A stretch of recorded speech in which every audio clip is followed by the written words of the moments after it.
Welcome alpha. கர்த்தராகிய இயேசு கிறிஸ்துவின் நாமத்தினாலே உங்களை வாழ்த்துகிறேன். 32வது வசனத்தை பார்ப்போம். உபாகமம் 28:32. உன் குமாரரும் உன் குமாரத்திலும் அந்நிய புத்தருக்கு ஜனங்களுக்கு ஒப்பு கொடுக்கப்படுவார்கள். இது ரொம்ப கொடுமை. அடிமைகளாக கொடுக்கப்படுவார்கள்.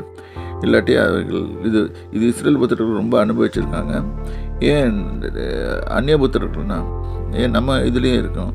புற மதஸ்தர் புற ஜாதியார் நமது பெண்களையும் இதுலேயும் தட்டிக்கிட்டு போவாங்க. ஒப்பு கொடுக்க நம்ம நிம்மதி இல்லாமல் கஷ்டப்பட்டு கொண்டு அப்படியே பார்த்துக்கிட்டு உட்காந்துட்ருக்கோம். ஒப்பு கொடுக்கப்படுவார்கள். அவர்களை காண உன் கண்கள் நாடோறும் பார்த்து பூத்து போகும். அவர்களை பார்த்து பார்த்து உன் கண் பூத்துப்படும். இது இன்றைக்கும் நடக்குது. இன்றைக்கி நிறைய இடத்துலையும் வீடுகள்லையும் நடக்குது. நம்ம சொன்ன கேட்காம நம்ம பிள்ளைகள் புறஜாதிகளில் போய் எடுத்து கல்யாணம் பண்ணிட்டு போயிட்டு நம்ம வேதனை பட்டு அதில் நொந்து போயிட்டுருப்போம். பூத்து போவோம். உன் கையில் பலன் இல்லாது இருக்கும். நீ போய் விடுவிக்கலான்னு நினைப்பேன், ஆனால் உனக்கு விடுவிக்க பலன் இருக்காது. ஆகவே தான் சொல்லுது, நம்மளால் எதுவும் செய்ய முடியாது, கர்த்தர் நமக்காக யாவையும் செய்து முடிப்பார் என்று வேதம் சொல்லுகிறது.